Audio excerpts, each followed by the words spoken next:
Hello बच्चों, मैं सत्यम sir आप सभी का स्वागत करता हूँ आपके अपने प्यारे फिजिक्स ज्ञान मुकेश नायक चैनल पर। तो चलो हम लोग ऑप्टिक्स में लास्ट लेक्चर में हम लोगों ने बहुत सारी चीज़ें देख ली थी इंपॉर्टेंट लेंस के बारे में। लेंस मेकर फॉर्मूला देख लिया था। लेंस मेकर फॉर्मूला पर हमने लास्ट लेक्चर में क्वेश्चन भी सॉल्व कर लिया था। ठीक है, मैंने आपको कुछ इंट्रोडक्शन दिया था इसमें। ठीक है, तो ये इंट्रोडक्शन याद करते हैं। अभी ऑप्टिक्स चैप्टर, अभी ऑप्टिक्स चैप्टर में हम लोग क्या देखने वाले हैं? अभी हम लोग पढ़ने वाले प्रिज्म रिलेटेड चीज़ है। किससे रिलेटेड? प्रिज्म से रिलेटेड। प्रिज्म सब लोगों को पता है कि प्रिज्म से अगर लाइट पास करवाया जाए तो वो रेनबो दिखाता है, बट हर एक लाइट पास करवाया जाए तो रेनबो नहीं दिखता है बेटा। सिर्फ और सिर्फ व्हाइट लाइट पास कराया जाए तो रेनबो दिखता है। क्यों? क्योंकि व्हाइट लाइट में कुछ कॉन्स्टिट्यूएंट कलर्स होते हैं। ठीक है, व्हाइट लाइट में कुछ कॉन्स्टिट्यूएंट कलर्स होते हैं, इसका हम लोग अभी डिस्कशन करते हैं। ऐसे जब आप प्रिज्म से व्हाइट लाइट पास करवाओगे तो आपको पूरे 7 कलर्स मिलेंगे, जिसमें कि सबसे ज़्यादा जो डेविएट होने वाला कलर है वो हमारा रहता है वायलेट कलर, और सबसे कम डेविएट होने वाला कलर होता है रेड कलर। ये कैसे डिसाइड होता है कि कौन सा कलर ज़्यादा डेविएट होगा, कौन सा कलर कम डेविएट होगा? ठीक है, तो ये हम लोग ये भी पढ़ने वाले हैं अभी।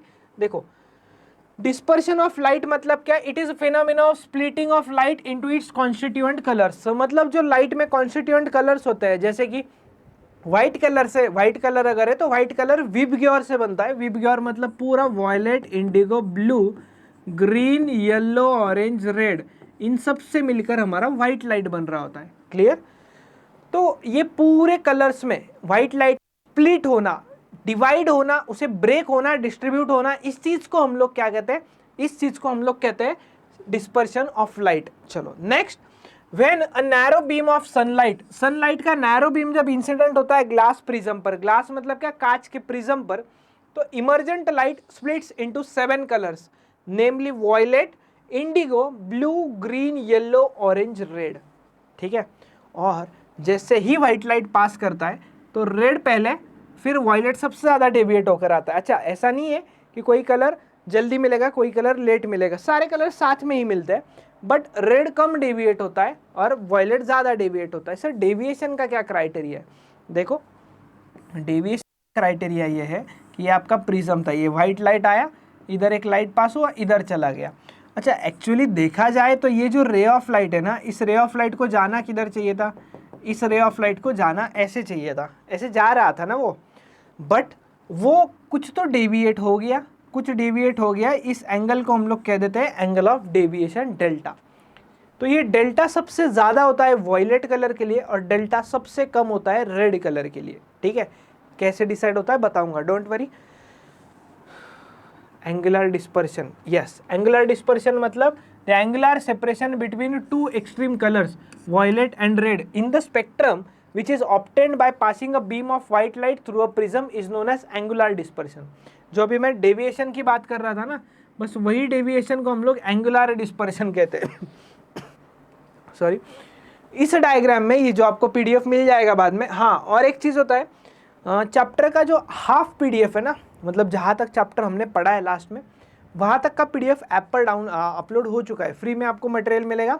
ऐप पर जाने के बाद PGMN ऐप डाउनलोड करना है, उस पर लॉगिन करने के बाद आपको साइड में 3 लाइंस दिखेंगे, उस पर क्लिक करोगे तो फ्री स्टडी मटेरियल एक ऑप्शन आएगा।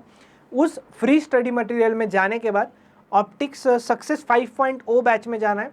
ठीक है, एंड देन ऑप्टिक्स चैप्टर का PDF आपको मिल जाएगा। ठीक है, चलो रिटर्न आते हैं पॉइंट पर। व्हाइट लाइट जब भी पास होता है तो 7 कलर्स में ब्रेक हो गया, यहाँ से कलर्स डिस्पर्स होते हैं और जितने एंगल से वो डेविएट हो गया उसे हम लोग कहते हैं डिस्पर्शन ऑफ लाइट में से एंगुलर डिस्पर्शन। ठीक है, in the spectrum which is obtained by passing a beam of white light through a prism is called as angular dispersion. ठीक है, चलो यहाँ तक क्लियर है। Angular dispersion through a single surface, एक अकेले सिंगल सरफेस से डिस्पर्शन जब होता है तब ये चीज़ ग्लास स्लैब में यूज़ होता है। किस में यूज़ होता है? Glass slab. अभी ग्लास स्लैब क्या होता है क्या नहीं, जस्ट वेट। ये लैटरल डिस्पर्शन, ग्लास स्लैब मतलब आपने एक्सपेरिमेंट किया होगा स्कूल में, एक ऐसे कांच का रेक्टेंगुलर स्लैब टुकड़ा लिया जाता है, प्रॉपर शेप में होता है रेक्टेंगुलर। आपने उस पे स्कूल में अगर एक्सपेरिमेंट किया होगा तो पिंस रखे होंगे, पिंस रख के एक्सपेरिमेंट किया होगा। कितने लोगों ने किया है भाई, बताइए जल्दी से, कितने लोगों ने ये एक्सपेरिमेंट किया हुआ है? तो वो जो एक्सपेरिमेंट होता है वो एक्सपेरिमेंट ग्लास स्लैब वाला, उसमें से आप पिंस तो लगाते सीधे हो, बट वो थोड़ा सा टेढ़ा लग जाता है। होता क्या है, लाइट डेविएट हो जाता है अपने पाथ से। कैसे डेविएट होता है मैं बताता हूँ। इधर हमारा एयर मतलब रेयरर मीडियम होता है, ग्लास स्लैब मतलब डेंसर और फिर रेयरर, ठीक है। लाइट जब हमारा रेयरर टू डेंसर ट्रैवल करता है किधर बेंड होता है बेटा, टुवर्ड्स नॉर्मल। अच्छा इसको जाना ऐसे चाहिए था, जाएगा नहीं, देन इधर आ जाएगा एंड देन फिर से डेंसर टू रेयरर जाएगा अवे फ्रॉम नॉर्मल। ये क्या हुआ, ये लैटरल शिफ्ट कहलाता है। क्या कहलाता है, लैटरल शिफ्ट कहलाता है। और ये जो इमर्जेंट रे होता है ना, वो इमर्जेंट रे, ये इमर्जेंट रे कहलाता है। इमर्जेंट, इमर्जेंट मतलब ये बाहर निकलने वाला रे, ठीक है। तो ये जो इमर्जेंट रे, ये इमर्जेंट, ये चीजें ध्यान रखना। क्या ध्यान रखना है, इमर्जेंट रे पैरेलल पास होता है ये एक्चुअल पाथ से उसके, ठीक है। तो पैरेलल पास होता है तो हम लोग एंगल नहीं मेजर करते। डिफरेंस क्या है ग्लास स्लैब और प्रिज्म में, ग्लास स्लैब में हम लोग लैटरल डिस्प्लेसमेंट मतलब डिस्टेंस कैलकुलेट करते हैं, कितने डिस्टेंस से वो डेविएट हुआ है। और प्रिज्म में हम लोग एंगल कैलकुलेट करते हैं, ठीक है। चलो, तो ये डिस्टेंस लैटरल डिस्प्लेसमेंट के नाम से जाना जाता है। इसे डेल्टा से भी डिनोट किया जाता है। एक सिंगल सरफेस से भी लाइट डेविएट होता है। जब भी व्हाइट लाइट किसी भी ग्लास सरफेस पे इंसिडेंट होगा, तुरंत वो 7 कलर्स में उसके कॉन्स्टिट्यूएंट कलर से डिस्पर्स हो जाएगा। तो यहाँ पे देखो व्हाइट लाइट पास हो रहा है हमारा, एक व्हाइट लाइट पास हो रहा है, ये डिस्पर्स हो गया, जाना ऐसे चाहिए था, डेविएट हो गया, वो बात अलग है। बट डेविएट हो गया, रेड से लेकर वॉयलेट तक सबसे ज्यादा डेविएशन होता है वॉयलेट का। और अगर एंगल मेजर करो तो आप उसे एंगुलर डिस्पर्शन कहते हो। यहाँ पे डेल्टा वी आर लिखा हुआ है। डेल्टा वी आर मतलब क्या, एंगुलर डिस्पर्शन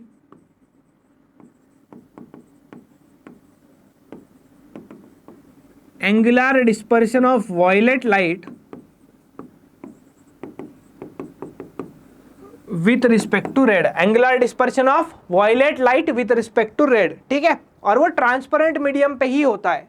चलो नेक्स्ट, ग्लास स्लैब से कैसे हो रहा होता है, ग्लास स्लैब से देखते हैं। देखो, lateral dispersion due to parallel glass slab, lateral dispersion due to plane parallel slab. If a polychromatic beam of light, polychromatic मतलब क्या, बहुत सारे colours, bundle of rays of different colours is obliquely incident upon a plane parallel transparent slab, emergent beam consist of all components of colors separated out। emergent beam जो है वो सारे colours के component से बना हुआ दिखेगा आपको। however in this case all those are parallel to each other, सारे एक दूसरे को पैरेलल होंगे जब वो बाहर फिर से जाएंगे। देखो कैसे, ये आपका व्हाइट लाइट पास हुआ, ये हुआ आपका angle of incidence,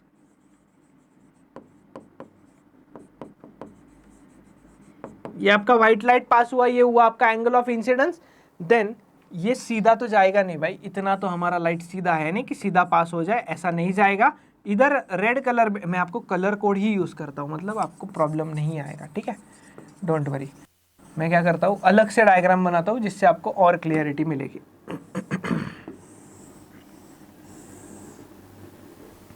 white light, yes white light आया हमारा, जाना चाहिए था व्हाइट लाइट को ऐसे, जो कि वो नहीं जाएगा, ठीक है, जो कि वो नहीं जाने वाला है। मैं नॉर्मल ड्रॉ कर देता हूँ यहाँ से येलो कलर से, ठीक है। देन नेक्स्ट, सबसे कम डेविएट होगा रेड कलर और सबसे ज्यादा डेविएट होगा वॉयलेट कलर, ठीक है। बाद में जब ये कलर्स बाहर निकलेंगे तो ये इसको पैरेलल निकलेंगे और ये खुद एक दूसरे को भी पैरेलल रहेंगे। समझ में आया आपको ये चीज, हाँ।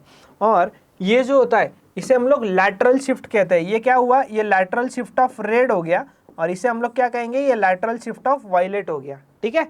और ये जो डिस्टेंस दिख रहा है ना आपको, ये lateral shift of violet with respect to red है, मतलब ये कंपेयर हो रहा है वॉयलेट और रेड की चीजों का, ठीक है। जबकि ये सिर्फ रेड का था, ये वॉयलेट का था, और ये रेड वॉयलेट का कंपेरेटिव है। देन क्या बोला हुआ है, also parallel to initial condition. Then this lateral dispersion which is measured as the perpendicular distance between direction of incident rays, perpendicular distance, ठीक है, and respective directions of dispersed emergent rays। ये perpendicular distance को ही हम लोग क्या कहते हैं, dispersion, ठीक है। the perpendicular distance between the path of emergent ray, emergent मतलब बाहर निकलने वाला, और direction of incident ray is called as lateral displacement, जिसे मैंने आपको डेल्टा से डिनोट करवाया था लास्ट स्लाइड पे।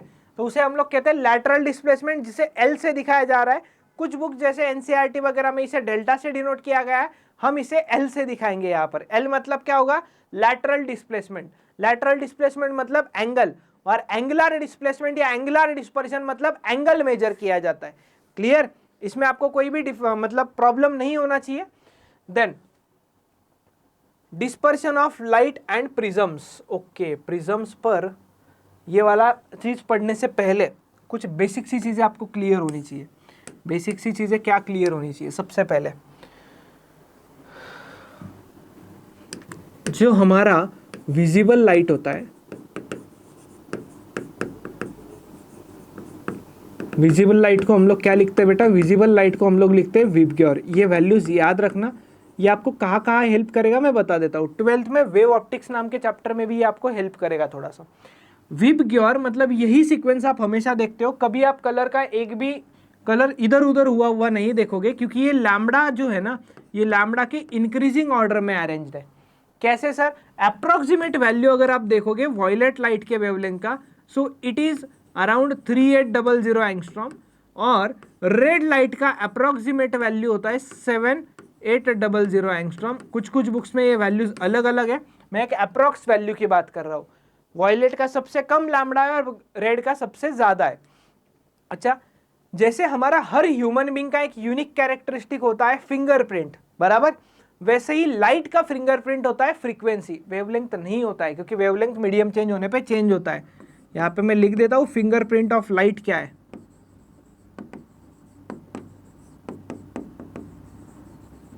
फिंगरप्रिंट ऑफ लाइट क्या है? फिंगरप्रिंट ऑफ लाइट है हमारा फ्रीक्वेंसी। याद रखना, फ्रीक्वेंसी और वेवलेंथ के बीच में क्या रिलेशन है? फ्रीक्वेंसी और वेवलेंथ के बीच में फ्रीक्वेंसी का फॉर्मूला होता है nu is equals to C divided by lambda. C मतलब स्पीड ऑफ लाइट और न्यू मतलब होता है फ्रीक्वेंसी। ठीक है, याद रखिएगा। फ्रीक्वेंसी को एफ से भी डिनोट किया जाए तो भी प्रॉब्लम नहीं है। फ्रीक्वेंसी का और लैम्बडा का रिलेशन इनवर्सली प्रोपोर्शनल है। इनवर्सली मतलब अगर ये लैम्बडा बढ़ने वाला रेंज है तो ये फ्रीक्वेंसी कम होने वाला रेंज आप कह सकते हो। ठीक है, क्योंकि इधर लैम्बडा बढ़ रहा है ना। अच्छा, और एक होता है लैम्बडा का और रिफ्रैक्टिव इंडेक्स का रिलेशन इनवर्सली प्रोपोर्शनल होता है। लैम्बडा का और रिफ्रैक्टिव इंडेक्स का रिलेशन कैसा होता है बेटा? इनवर्सली प्रोपोर्शनल होता है। कैसे? क्योंकि लैम्बडा ऑफ मीडियम जो होता है वो lambda in vacuum divided by refractive index होता है। तो यहां से हम लोग बोल सकते हैं कि लैम्बडा का और रिफ्रैक्टिव इंडेक्स का रिलेशन इनवर्सली प्रोपोर्शनल है। ये क्यों बता रहा हूं मैं?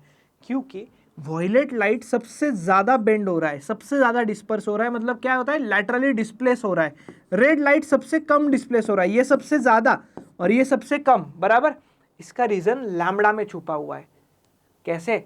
हम लोग ये आगे लेक्चर्स में देखेंगे, मैं बस आपका बेस बना रहा हूं यहाँ पे। ये चीजें आपको टेक्स्ट बुक में नहीं दिखेंगी, किसी बुक में नहीं दिखेगी। कोई बताएगा नहीं कि वॉयलेट लाइट ही क्यों बेंड हो रहा है सबसे ज्यादा, रेड क्यों बेंड नहीं हो रहा है। ठीक है, ये चीजें आपको क्लियर होनी ही चाहिए, क्योंकि ये अगर क्लियर नहीं है तो आगे 100% आपको क्या होता है? प्रॉब्लम क्रिएट होता है बेटा। ठीक है, जितना भी मैंने इस स्लाइड पे क्लब करके रखा है सारी चीजें आपको क्लियर होनी चाहिए। एक बार देख लो, मैं फिर से आपको बता देता हूं क्या क्या याद करना होगा आप लोगों को। देखो, सबसे पहले लाइट का फिंगरप्रिंट होता है फ्रीक्वेंसी, मतलब हर कलर का फ्रीक्वेंसी अलग अलग होता है ऑब्वियसली। कैसे हम लोग कैलकुलेट कर सकते हैं? सी बाय लैम्बडा से। जैसे कि वॉयलेट लाइट के लिए लैम्बडा बता दिया, इसको मीटर में कन्वर्ट करके सी का वैल्यू पता है 3 × 10⁸, तो वो पुट करके फ्रीक्वेंसी मिलेगा हर्ट्ज में। सिंपल। देन ये सीक्वेंस 100% याद होना चाहिए। VIBGYOR, violet, indigo, blue, green, yellow, orange, red. ये सीक्वेंस क्यों लिखा है ऐसे? क्योंकि ये लैम्बडा का इंक्रीजिंग ऑर्डर में लिखा हुआ है। मतलब सबसे कम वेवलेंथ होता है वॉयलेट लाइट का, सबसे ज्यादा वेवलेंथ होता है रेड लाइट का। अप्रोक्सीमेट वैल्यूज भी मैंने यहाँ पे लिख दिए आप लोगों को लिए। चलो नेक्स्ट क्या चीज होता है? नेक्स्ट चीज है लैम्बडा जो है ना वो इनवर्सली प्रोपोर्शनल है रिफ्रैक्टिव इंडेक्स को। अच्छा, इसका रीजन है क्या सर कुछ? यस, डेल्टा मतलब जो होता है ना एंगुलर डिस्पर्शन, कौन सबसे ज्यादा डिस्पर्स हुआ, या एंगुलर डेविएशन कह सकते हो आप। ये हम लोग नेक्स्ट लेक्चर में पढ़ने वाले हैं बहुत डेप्थ में। ठीक है, यहाँ पे लिख देता हूँ मैं। ये चीज़ हम लोग कहाँ डिस्कस करने वाले, ये हम लोग नेक्स्ट लेक्चर में डिस्कस करने वाले हैं। जब तब मैं आपको बताऊंगा कि डेल्टा किससे रिलेटेड है। पता है, डेल्टा म्यू से रिलेटेड है और म्यू लैम्बडा से रिलेटेड है। इससे ये सारी चीज़ें रिलेट हो रही है, इसलिए ये इतना मैं बेसिक्स में बता रहा हूँ। भले ही टाइम जा रहा है बट आपको बहुत बढ़िया से आपका बेस क्रिएट हो रहा है। कैसा भी क्वेश्चन बनने दो, क्वेश्चन गलत नहीं होना चाहिए। क्लियर हुआ होगा यहाँ तक आप लोगों को, उम्मीद है। ठीक है, क्लियर हुआ है तो बस वीडियो को लाइक करना आप। हम लोग यहाँ पर इस लेक्चर में यहीं पर रुकते हैं। अगले लेक्चर में हम लोग प्रिज्म के टाइप से स्टार्ट करेंगे, जो कि बहुत ज़्यादा बेसिक्स रहेगा, बुक में नहीं दिया हुआ है, फिर भी हम लोग देखेंगे। बहुत लोगों को लगता है कि प्रिज्म सिर्फ ट्रायंगुलर शेप का होता है, ये गलत है, मीथ है। प्रिज्म सिर्फ ट्रायंगुलर नहीं होता है। प्रिज्म के कौन से शेप्स होते हैं ये आप इस वीडियो के नीचे कमेंट करोगे। अगले लेक्चर में हम लोग इसका डिस्कशन करेंगे। तो चलो, मैं सत्यम सर यहीं पर रुकता हूँ। हम लोग मिलने वाले अगले लेक्चर में एकदम बढ़िया तरीके से प्रिज्म्स का डिस्पर्शन वगैरह पढ़ेंगे। एक क्वेश्चन भी है इसमें, जो क्वेश्चन मैंने थोड़ा सा आगे डाला है ताकि आपका कॉन्सेप्ट क्लियरिटी आ जाएगा। ठीक है, तो चलो यही रुकते हैं, मिलेंगे अगले लेक्चर में। Bye bye, take care, till then पढ़ते रहिए, रिवाइज करते रहिए।